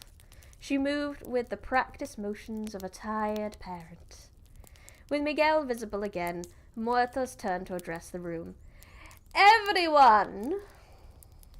Are you going to be streaming tomorrow as well? I don't have school, so I could actually tune in to something other than a reading stream. Yes! I will be streaming some Minecraft tomorrow. Minecraft Mondays. We're doing a pretty normal week. My schedule will be up sometime tomorrow. And then you'll know what I'm streaming for the week, but I will be streaming tomorrow. Yes. She called, drawing all eyes to her and Miguel. Thank you so much for coming. A few murmurs came from the crowd, and he was surprised Raquel had not made a remark. Little victories, he thought with a mild smile. This was a fantastic Dead Night festival, one that I had not thought we would ever see again. I want to thank you all for your efforts. She paused, drawing Miguel up beside her. Tonight, we had no lost ones. Murmurs from the crowd, a mix of approval and concern. They all moved on, she added. At this, everyone clapped, and there were a few whistles. Miguel rubbed his ears. Someone whistled with the sound of a metal scraping on glass. Well, and guess who that is? He turned to Lima Maria, who nodded in her direction. For an instant, he saw a smile flicker across her face. If you have Minecraft Bedrock, yes, you can join. You have to join the Discord. I will put another message up as to how you can potentially join me on stream to do some Minecrafts with me. But yeah, I will put some stuff on the stream. You can become one of my assistants and do things for me. Yeah.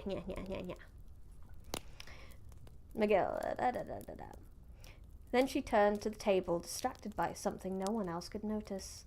Violetta reached out a hand to steady her sister, a gentle nudge to return Lima's focus to the speech.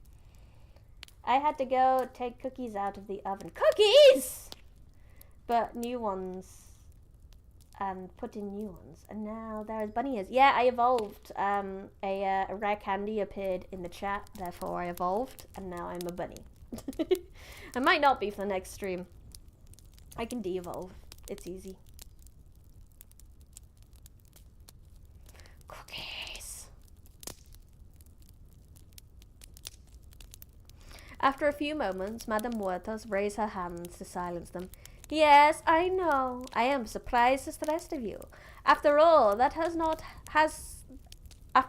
happened, to see everyone move on, well, it's not something I would be alive to see. She grinned, expecting a laugh from the crowd, but no one laughed.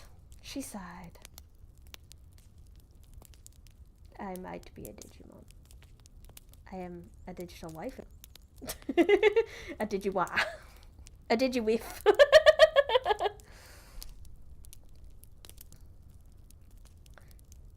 Ginger molasses cookies. That's very interesting sounding cookie. I would be interested to try one. She grinned, expecting that. No one laughed. She sighed. Even I cannot remember the last time that happened. And I've been here for as long as, well, a long time. But still, as lovely as ever, Juan Pedro shouted, helping her recover her momentum. She pointed at him in acknowledgement, a smile on her face. That being said, it was not through any of our efforts it happened. No, tonight's special situation has warranted me to bring on someone new. Muertas moved to Miguel, so he stood in front of her, all full attention of the gathered staff upon him. Allow me to first welcome our newest employee. He'll be taking on the role we have been missing for some time now. Miguel, life coach for the lost ones! Woo! The room erupted into cheers, screams, and applause. Miguel had heard at least one champagne flute shatter from sheer volume. When the cheers and clapping died away, no one moved. Instead, they waited and watched him as if expecting to see something. Have you ever had peanut butter cookies? I haven't, actually. It's not something I would like to try them, though. I like nutty cookies. Cookies. Congrats. You've made everyone hungry for cookies.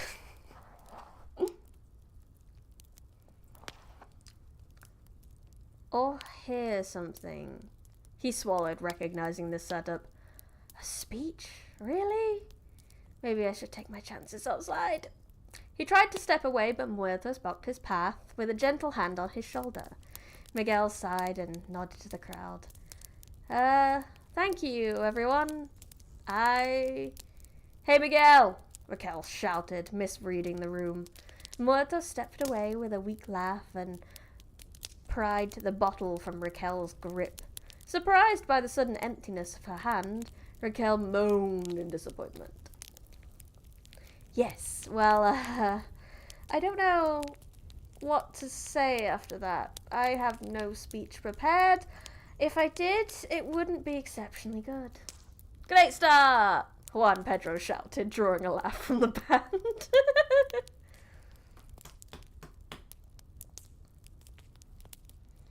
If you're hungry, you could take a break and go get a snack. Nah, I don't need a snack. I'm good. It's just cookies. Cookies, bro. Oh, cookies are great. Lima clapped, her hands disappearing as they continued to get faster until they were little more than a blur. Violetta stopped her sister before the whirring hands blew all the napkins from the table. She shook her head, letting Lima know it was not yet time, with which she stopped. Bless Lima's little heart. I love her so much. Joking aside, thank you everyone for making tonight a grand Death Night festival for me. I hope to make you all proud for as long as we are together. Miguel drifted around the room, making small talk and accepting welcomes from various individuals. While the night had gotten him used to crowds, those gatherings had been Death Night festivals where things happened and were over in what felt like an instant. Here, time moved more slowly, more calmly, and more at his speed. The rush of the night moving moment to moment was gone, replaced by a relaxed calm as everyone chatted around the night's oddities. It was strange to see so many faces he did not recognize, which he supposed belonged to staff who worked behind the scenes or assisted as required. As he met more and more of them, Miguel started to understand how much more there was to learn about this place. There was more to the afterlife than just talking to people. This wandering led him up to the largest tiered cake he had ever seen. Each tier was decorated to reflect his Death Night festival, from the bottom tier showing his arrival to the top, where he and a tiny candy muerto stood before a pretzel door. Seeing his evening depicted in cake form was impressive, but also unnerving, as it meant someone had been watching him. He shuddered as he considered what the cake could have looked like if things had gone differently. Have I ever been intimidated by cake before? Do you want a slice? Lima chimed, appearing in a jittering whirl of green. She waved a large knife as she spoke, and Miguel breathed a sigh of relief when Violetta snatched it from her hands. I'll do the cutting, Lima, Violetta explained. Remember last time? But we found the hand! Oh, Lima! Oh, Lima, you sweetie, Lima Maria said. Most of it, as he all yawned, picking up a plate and taking a bite, either unaware or uncaring that there was no cake on her plate. Violetta Maria said nothing, moving the knife away. We'll try next time, sister. Here, let me do it, Raquel boomed, staggering into the conversation. You are way too drunk, Raquel, Violetta snapped. I trust you with a knife even less than Lima. Hey! Lima and Raquel replied in offended unison. Hello. I'm always tired, that's true. Miguel took the knife from Violetta before the scene escalated. No, not yet. We haven't even gone to 2 hours yet. We got time, and we have 99%, I'm not doing it. This is you guys trying to distract me again, isn't it? This is you guys trying to make this book last another stream. We can't do it. I don't want this book to last another stream. I want to read more books. Therefore, we have to finish this book. So shut up, sit down and listen to 1% of this book.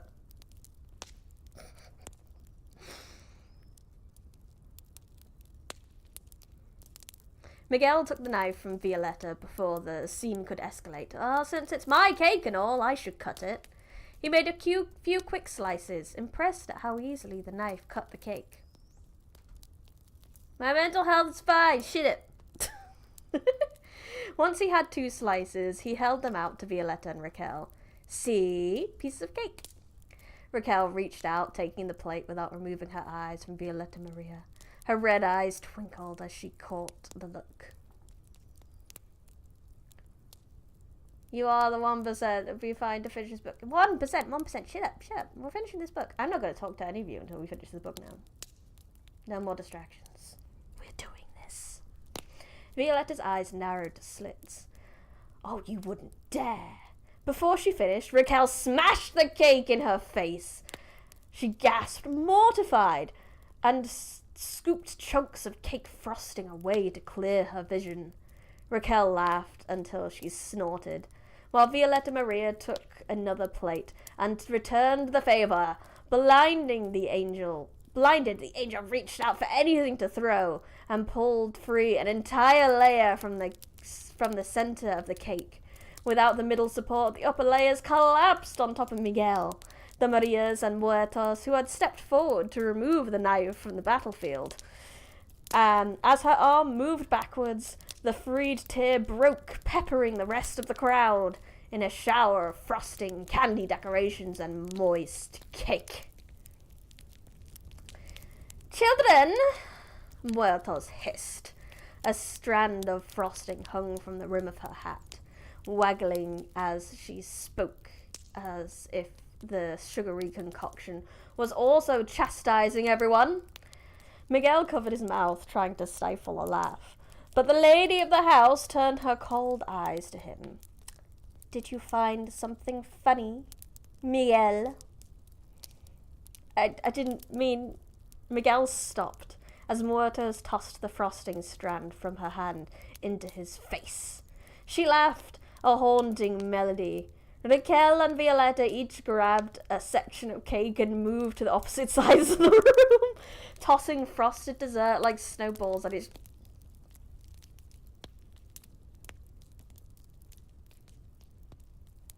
I can't ignore donations, god damn it, shut up. Thank you for the money, someone. God, I can't ignore that, but we're so close to the end. I just want to know. I just wanted to get to the end of the food fight. Let me finish reading.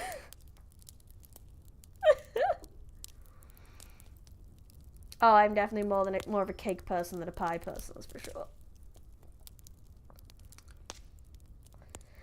Tossing frosting each other like it was snowballs. Those who had been hit joined in to get their revenge, which sparked more thrown cake. Alliances and betrayals came and went as the room descended into cream-covered chaos and high-pitched laughter. Juan Pedro kept the band playing, adjusting their music to mimic the surrounding scene. This lasted until a layer of red frosting hit Juan Pedro's shirt. It forced him to join the battle to avenge his fallen friend. When it was all over, Miguel noted that not much of the cake had been eaten. At least not eaten by choice. I wonder if that was the point of making it so big. With no more cake to destroy, everyone set down plates, soldiers lowering their shields at the end of the battle, covered in frosting, cake crumbles, and smiles. They set about cleaning the room with laughter and good humor. I don't know who that was. It was just said someone.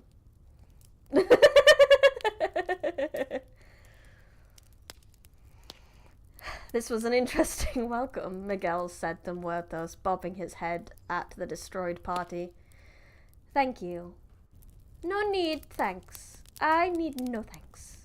You earned this. Plus, I am a firm believer that hard work requires the reward of fierce play. She looked around the room regarding her employees. It was good to celebrate with them again. It reminded me of the old times, like when my sister... She paused, a smile creasing her face. Perhaps another time for that, yes? Yeah, another time. Miguel scooped a large portion of cake. But that is 2 cakes I destroyed in one night. I suppose I should apologize to the chef person. I'd say you've had enough excitement for one night, Miguel. Leave something for tomorrow night. I've never actually had apple pie. I had a thing against, like, apple and fruit. It tends to be apple crumble.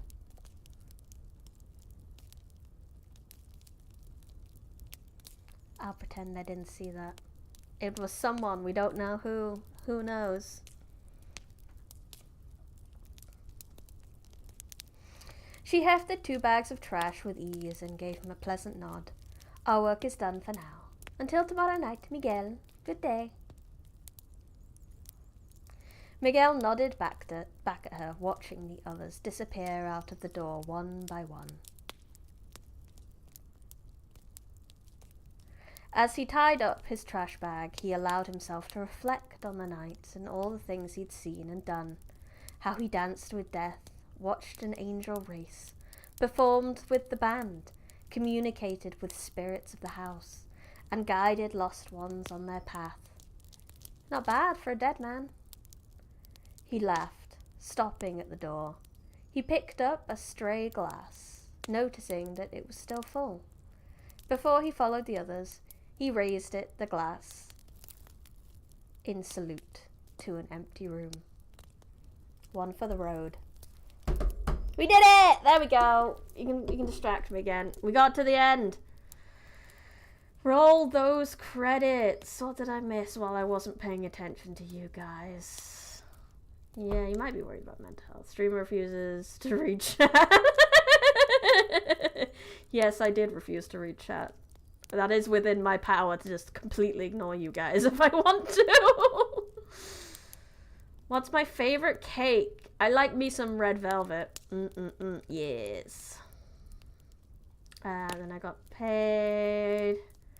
Depends on the cake or pie. Scotch and berry pie, vanilla cake, pumpkin pie, chocolate cake. I just like cake. Cake. Oh, then again, I haven't had many pies in my life. It's not something that tends to get picked as a dessert for us, so in my family, at the very least, we tend to pick cake more. A message I'm pretending that I didn't see. I'll get it next time. Roll credits. Good job. Yay! Another one bites the dust.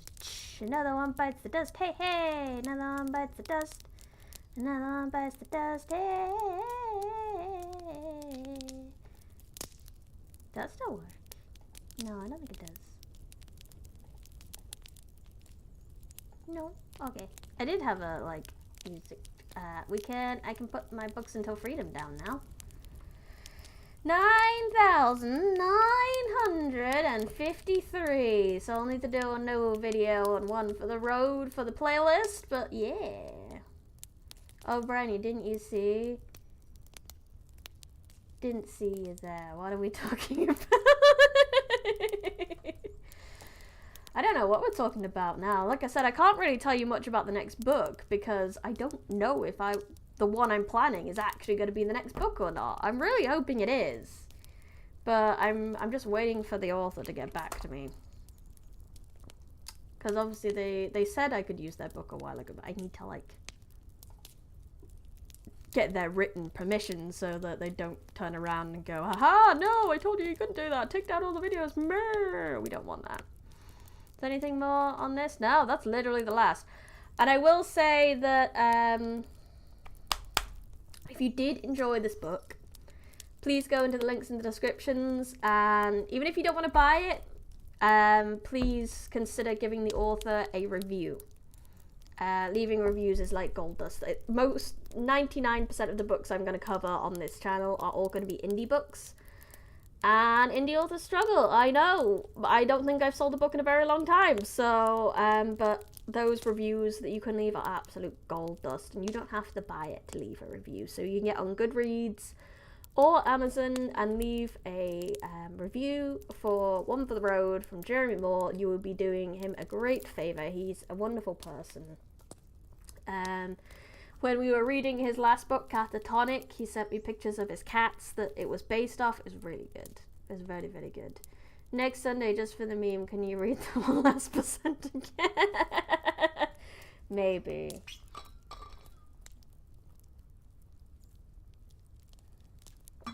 Maybe we can do that. If you're good. If you behave. If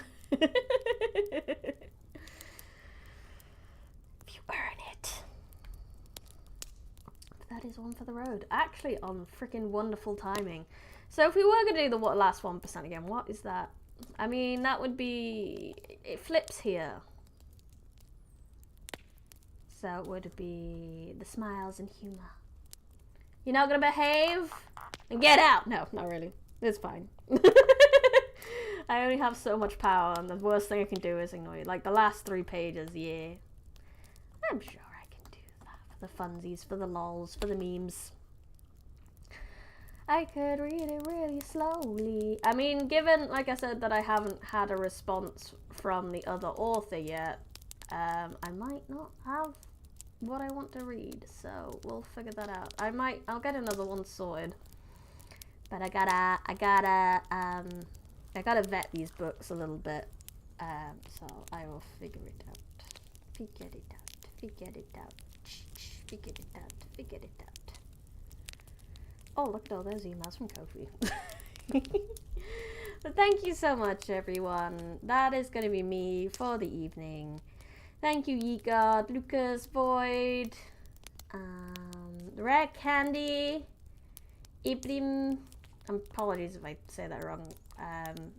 Jake 13th. Boris was here for a little bit.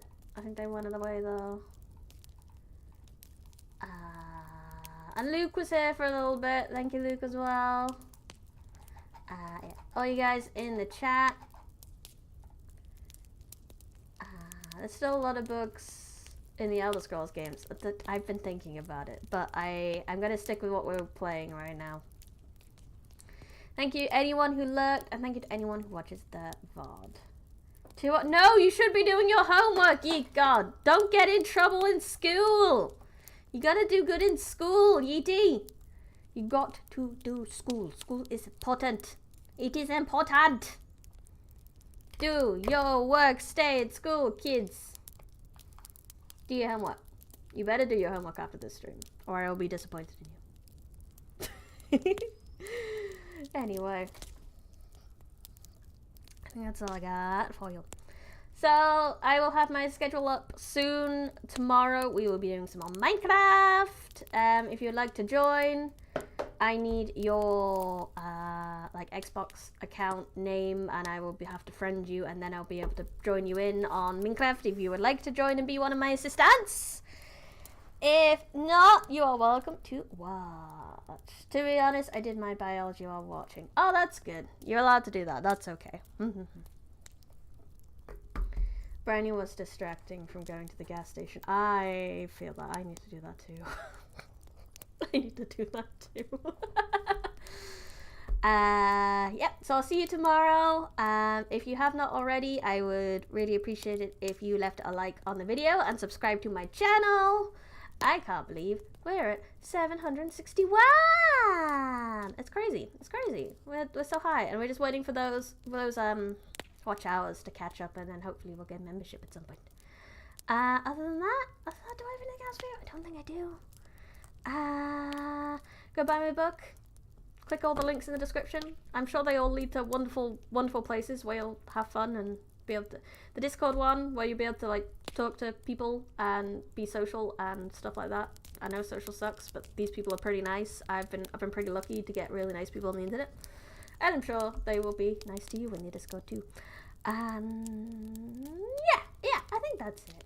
I will see you tomorrow. I had fun. I hope you had fun. This has been Briny Rose Smith live from the Forbidden Library.